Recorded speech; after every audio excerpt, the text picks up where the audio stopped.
Hi everyone, welcome to Carmen's Australian Storytime. Happy Anzac long weekend to everybody in Australia. This is the weekend that we pause to remember our fallen soldiers and the courageous and heroic things that they did, and to remember those who are still actively serving like Mr. Jones. This story is called Only a Donkey. It's written by Celeste Walters and illustrated by Patricia Mullins. I wonder what this story is about. Let's read the blurb. At the farm, the donkey is teased by the other animals, especially the bull. Then, one night, the donkey has a magical dream. The following day, they all set out on a most amazing journey. This uplifting story of humility, courage, and compassion weaves in the heroic Anzac legend of Samson and the donkey, lyrically told and beautifully illustrated. It is a story that demands to be read and reread, while the timeless themes will inspire readers of all ages. How does a donkey end up in the war when he lives on a farm? Let's find out. All the animals were happy at the farm, except the donkey. "You're useless," the dog barked. The goat said, "You're weak." "Donkeys have ears like wings," bleated the sheep. And the animals laughed, especially the bull. Not very nice, is it? That night in his stable, the small donkey dreamed. He saw himself walking a great open road, a road that would lead him past township and village to the place in his dreaming where magic would be.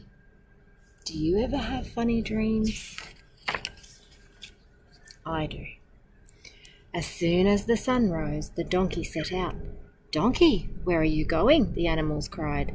"To look for the magic," the donkey replied. "Wait for us," neighed the horse. "We must go with him too. He's only a donkey. He's too muddle-headed to be on his own." And the animals laughed, especially the bull. "I don't know if I would want them to join me on this journey if they're going to make fun of me." Down the highway they travelled. The morning was hot. The cow walked behind with the sheep and the goat. In the cart it was crowded. The dog bit the cat. The cat scratched the rooster. "I'm pregnant," she spat, "and you pecked at my tail." Oh, so the cat was going to have kittens. Not a nice way to be treated. Oh no, the rooster. The rooster got scratched because the cat was pregnant. I had to stop and think about that for a second. "We're thirsty. We're tired," the animals whined. "Cow, give us some milk." But the brown cow replied, "My milk's for my calf." She kicked up the dirt. The dust blinded the goat, who tripped over and fell. These animals are not being very kind to each other. "It's hard to see magic here," grumbled the bull. You don't see magic where you don't see kindness. Past township and village the animals went. Throughout the long morning, the horse dragged the cart. The cat hissed, "Go faster!" as black feathers flew because of a bone that the rooster had found. Caused a fight with the dog. "There's no magic anywhere," snorted the bull. I wish the animals would learn to be kind. At last they arrived at a wide city street with shops and tall buildings where buses rolled by. They came to a park and they crossed on the grass. The donkey said, "This is the place in my dream." "But where is the magic?" the animals cried. "There's only a statue that's sitting on stone." They yowled and they growled and they stamped and they spat. "Let's go," moaned the goat. "It's too hot standing here." They went to stomp off, but the donkey said, "Wait." There's a statue and it's got a donkey on it. The animals turned. In silence they listened. In silence they heard a voice from the statue. The bronze donkey spoke. "I was a donkey who served in a war that was fought long ago in a place far away. and many young soldiers who fell would have died, except for one man who just followed his heart. At the sound of his voice I was willingly led. With his hand on my halter, sure-footed, I trod. Day and night, back and forth through smoke and through gunfire, we carried the injured and dying to safety. Day and night, back and forth on that rough track in April. Together, we saved over 300 men. That donkey did a lot of trips to save that many people. They said, "We are heroes we've seen on medallions, a symbol of sacrifice, courage and strength." What's a medallion? Yeah, a medallion is what you wear usually, and it's a piece of metal in a circle, and it has things stamped on it that are very important to remember. He was all of these things, yet he gave me his trust, and I was only a donkey. So they worked very hard to save all the soldiers and bring them back. The animals stood with their heads bending low. In silence they moved off. The goat limped behind. "Take my place in the cart," said the dog.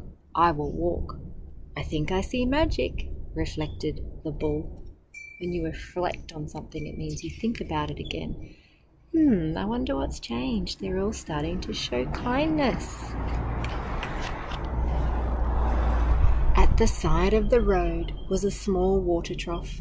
"Let the old horse drink too," said the cat to the duck. "He has pulled us all day, and there's a sweat on his flank." The flank of the horse is here where you get all sweaty.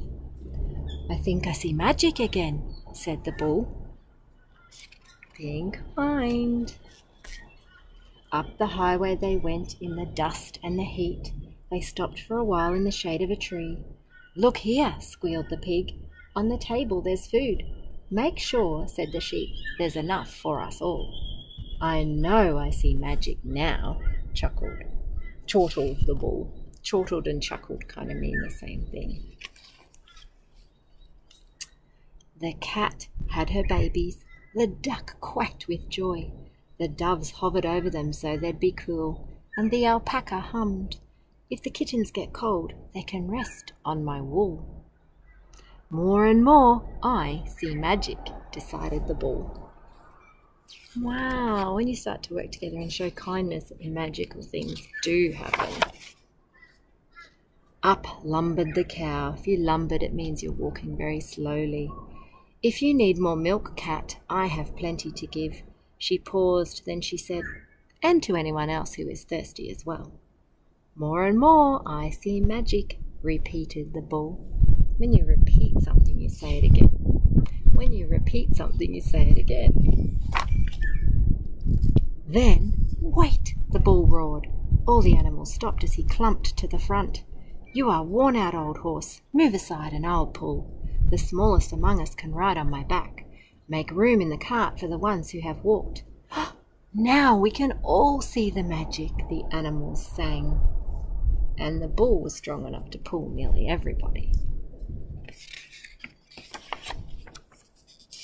That night, in his stable, the small donkey heard, "Good night, pleasant dreams, and sleep safely, my friend." He closed both his eyes. He fell fast asleep, and all the animals were happy at the farm, especially the donkey. And here is a medallion. The story that the bronze donkey told is true. The events took place during the First World War at Gallipoli, Turkey, over 24 days in April and May 1915. Hundreds of injured soldiers were carried to safety by Private John Simpson Kirkpatrick with the aid of a donkey he called Duffy. That rough track was Shrapnel Gully, a treacherous path dotted with snipers that led to the battlefields. Snipers are gunmen who know how to shoot very accurately, so it was extremely dangerous for Simpson to do this. Simpson was posthumously, that's a very big word meaning after the fact, so it wasn't until later, he was awarded the highest military honour, the Victoria Cross, and the words on the cross read, "For valour." Valour is bravery. The statue of the man with the donkey that appears in the book was originally sculpted or made by Wallace Anderson in 1935. It stands near the Shrine of Remembrance in Melbourne. There are 6 statues of the man with the donkey. 5 are in Australia and the other are in South Shields, England, where Samson was born. So this is a very beautiful book about how Anzac Day is not just about remembering the people from the war, and that is really, really important, but it's also about remembering why we have the freedoms that we have in this country and how we can show kindness to others and look after our planet together. And when we show kindness, like the animals, magical things happen. And they were all happy.